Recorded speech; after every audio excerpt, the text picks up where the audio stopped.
Հայ-վրացական հարաբերությունները միայն սեղանի շուրջ ասված կենացներով չեն սահմանափակվում։ Կենացների բովանդակությունը բազմադարյա բարեկամությունն է, առիթը հայ-վրացական դիվանագիտական հարաբերությունների հաստատման 25-ամյակն ու գրքի շնորհանդես։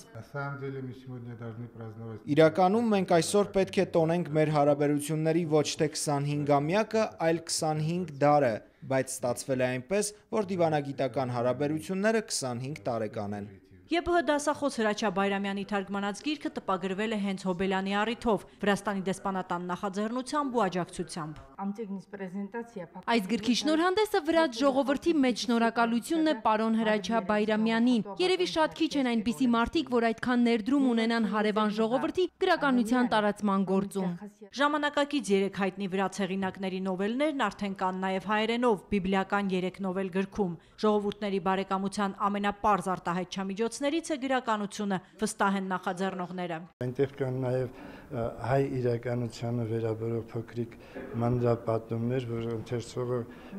կարծում եմ կկարդա եւ կզգա, թե այդ գրողների վերաբերմունքը հայ իրականության, հայ հերոսների հանդեպ։ Դիվանագիտականից ու գրականից բացի բարեկամ ժողովուրդների հարաբերությունների ոլորտների մի մեծ ցանկ կարելի է կազմել։ Այդ խորքային հարաբերություններն ամրապնդել է պետք, ասում է ԵՊՀ ռեկտորն ու իր խոսքով հաստատում, որ իր եւ Հրաչյա Բայրամյանի Թիֆլիսի փեսա լինելը չէ միայն, որ հայ-վրացական հարաբերությունների ամրապնդման է դրդում։ Ռուզաննա Վարդերեսյան, Հակոբ Սարգսյան, օրակարգ։